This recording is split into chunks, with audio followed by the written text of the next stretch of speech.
का जो इन्फेक्शन है, जो गैस्ट्राइटिस है या जो इन्फ्लामेशन है या लोगों को जो बर्निंग सेंसेशन है या खाना खाने के बाद कुछ अनईजी लगता है, कुछ लोगों को ब्लोट हो जाता है, कुछ लोगों को जलन हो जाती है, कुछ लोगों को ऐसे लगता है कि जैसे कुछ स्किन पर रगड़ दिया हो। देखो, यदि आपको जलन है, सूजन है, पेट में दर्द है, तो संभावना इस बात की है कि आपको एक्यूट गैस्ट्राइटिस हो सकता है।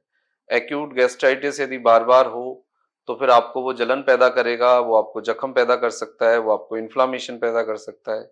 कई बारी देखा जाता है कि जो हमारी लाइन है पेट की, उसके अंदर ब्लीडिंग हो जाती है या टिश्यू अ, कई बारी रप्चर या डैमेज भी हो सकते हैं यदि बहुत लंबे समय तक रहे।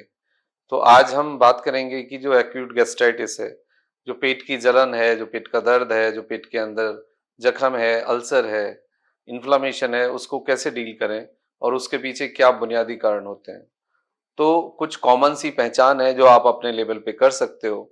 यदि आपको लूज मोशन होता है, आपको इंडाइजेशन होता है, यानी आपको खाना अच्छे से नहीं पचता या फिर मोशन बार-बार आता है या खाना खाने के तुरंत बाद आपको मोशन के लिए जाना पड़ता है या खाना खाने के बाद आपको कुछ अनईजीनेस महसूस होता है, ब्लैक स्टूल आता है, नोज़िया वॉमिटिंग आप महसूस करते हो, कई बारी कैफिनेटेड वॉमिटिंग आता है या फिर ब्लैक हार्ड कॉफी जैसा आपका स्टूल आता है। और कई बारी देखा जाता है कि ये जब लंबे समय तक रहे तो ब्लैक स्टूल्स भी हमें आता है, म्यूकस हम देखते हैं और भी कुछ कॉम्प्लिकेशंस इसके साथ जुड़ जाती हैं कई बारी कि ब्लीडिंग हो जाती है, कई बारी एक्यूट पेन आता है पेट के अंदर और आपको रिस्क ऑफ कैंसर डेवलप हो जाता है। देखो, गैस्ट्राइटिस एक गैस्ट्राइटिस है कि जो टोटली आपकी लाइफस्टाइल से रिलेटेड है। एक गैस्ट्राइटिस है कि जो ऑटो इम्यून है, रिएक्शंस है, मतलब जो आपके पेट की इम्यूनिटी है, जो आपका एंटीबॉडिक रेस्पॉन्स है, जो गट का हेल्थ है, वही अपने आप में डिटेरियोरेट कर रहा है और इंटरनली कुछ इस तरह की चीजें पैदा हो जाती हैं कि वो कहीं ना कहीं गट को ही डैमेज करने लग जाती हैं। तो ये सब चीजें भी देखी जाती हैं। वैसे सबसे बड़ा जो फियर है गैस्ट्राइटिस के बारे में या अल्सर के साथ जो जुड़ा हुआ है वो है कि भाई मुझे कैंसर तो नहीं हो जाएगा। देखो, अच्छी बात ये है कि 99% लोगों को जिनको गैस्ट्राइटिस होता है या जिनको क्रॉनिक या एक्यूट गैस्ट्राइटिस होता है या जिनको पैन गैस्ट्राइटिस होता है, 99% लोगों को कैंसर की कोई संभावना नहीं होती है। केवल 1% लोग ऐसे होते हैं जिन्हें कैंसर होने की संभावना होती है। कैंसर वाला जो पार्ट है वो इंटरनल हमारी इम्यूनिटी पे भी बहुत ज्यादा यानी गट की जो इम्यूनिटी है या गट के जो एंटीबायोटिक या एंटी हिस्टामिन जो रेस्पॉन्स है उस पे भी बहुत ज्यादा निर्भर करता है। तो 99% संभावना इस बात की है कि आपका जो लाइफ स्टाइल के कारण या फिर आपको जो इंटरनल जो ब्लीडिंग है या जो इंटरनल इन्फ्लामेशन है, जो आपकी गट की मूवमेंट है, उसके कारण ही ऐसा हुआ है। और आप यदि लाइफ स्टाइल मॉडिफाई कर लें और आप यदि अपना खान पान ठीक कर लें तो आप इससे बच सकते हैं। तो नेचुरल जो खान पान में जो बदलाव है वो ये है कि बहुत ज्यादा एसिडिक, बहुत ज्यादा स्पाइसी फूड आप बंद कर दीजिए, स्मोकिंग तंबाकू बंद कर दीजिए, बहुत ज्यादा कॉफी या बहुत ज्यादा चाय मत लीजिए। और आपके जो गट का पीएच है, पीएच मतलब परसेंटेज ऑफ हाइड्रोजन आयन, मतलब बॉडी को हाइड्रेटेड रखिए। हाइड्रेटेड से मतलब है कि आप अपने खाने में अच्छे से सब्जियां खाएं, फ्रूट्स खाएं, अच्छे से पानी पिए, छाछ पिए, लस्सी पिए और दही शामिल करें।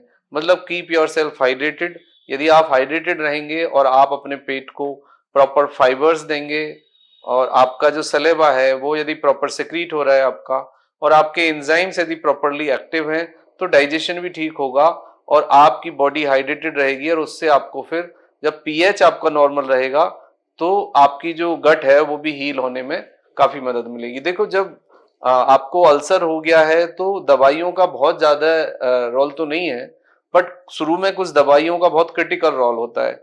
जैसे कि यदि आपको एक्यूट गैस्ट्राइटिस है तो 5 to 7 डेज आपका एक कोर्स होगा, मतलब रिफेक्जिम के साथ 1 BD और कोई प्री प्रोबायोटिक 1 OD, इसके साथ एंटासिड, रेबिप्राजोल, डोमपेरिडोन सुबह खाली पेट देते हैं।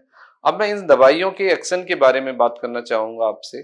देखो, रिफेक्जिम जो है वो आपके गट के इन्फ्लामेशन को कम करता है और गट की जो हेल्थ है उसके लिए is the best antibiotic is Rifaxim और द ओफ्लॉक्स और इंडाजोल, जिसका कि बहुत लिमिटेड इस्तेमाल करना चाहिए, 5 to 7 डेज। यदि एच पायलोरिक है तो एच पायलोरिक किट आप ले सकते हैं 7 डेज। तो और दूसरा, इसके बाद आपको 1 से 3 महीने रेबिप्राजोल डोमपेरिडोन कॉम्बिनेशन सुबह खाली पेट लेना होगा, प्लस एक सुक्राफिल आता है। सुक्राफिल के अंदर एक अच्छी एबिलिटी ये है कि आपकी जो इंटेस्टाइन है या पेट की जो लाइनिंग है उसको वो एक कोटिंग बना देते हैं, कोट कर देते हैं, जिससे कि आपकी ब्लीडिंग रुक जाती है और आपको बर्निंग सेंसेशन और इरिटेशन नहीं होती, एक्यूट पेन नहीं आता। तो 3 महीने आपको रेबिप्राजोल लेना पड़ेगा domperidone empty stomach, plus Sucrafil 5 ml before food, मतलब 5 ml आपको खाना खाने से पहले उसको लेना है 3 टाइम्स। उसके साथ साथ आपको एसिडिक फूड जो है उसकी सप्लाई को बंद करना होगा, आपके गट के पीएच को नॉर्मल रखना होगा। यदि आप एसिडिक फूड की सप्लाई बंद कर दें, स्मोकिंग, गुटखा, पान चबाना या रिफाइंड या एसिडिक फूड या गरम मसाला या मिर्च वाला खाना, तो आप देखेंगे कि आपका जो हीलिंग है वो इंटरनली नेचुरली स्टार्ट हो गया है और with in a few months, with in a few weeks आप एक पॉजिटिव चेंज देखेंगे। दही खाना बहुत अच्छा है, इसमें आप ठंडा दूध भी इसमें ऐड कर सकते हो फैट फ्री, प्लस आप नेचुरल फाइबर और वेजिटेबल्स ऐड करिए, तो ये आपके गट के लिए बहुत अच्छा है। एक्यूट गैस्ट्राइटिस वाले जो लोग हैं जिनको ज्यादा बर्निंग सेंसेशन होती है, वो पका हुआ मतलब प्रॉपरली पका हुआ बनाना 1 केला सुबह शाम एम्प्टी स्टोमक ले सकते हैं। That is also helpful. ये आपके एसिड सिक्रीशन को कम करता है और गट के अंदर जो बर्निंग सेंसेशन होती है उसको ठीक करता है और पीएच को नॉर्मल रखता है, तो ये भी आप ऐड कर सकते हैं। पपीता भी मतलब इसमें काफी मदद करता है, तो ये आप ऐड करें और नॉर्मल फूड लें। प्लस कोई तकलीफ आपको रहती है तो फिर आप जांच करें, एक स्टूल का रूटीन और यूरिन जांच कराएं, उसमें पीएच का पता लग जाएगा, ई कोलाई का पता लग जाएगा, एच पायलोरी का पता लग जाएगा। यदि इस तरह की कोई कंडीशन है तो फिर उसके लिए आप गैस्ट्रोफिजिशियन या फिर गैस्ट्रोएंटरोलॉजिस्ट से आप इलाज लीजिए। कुछ दिन आपको डॉक्टर के सुपरविजन में भी रहना पड़ेगा, तो आपका गैस्ट्राइटिस ठीक हो जाएगा। Thank you very much and take care yourself.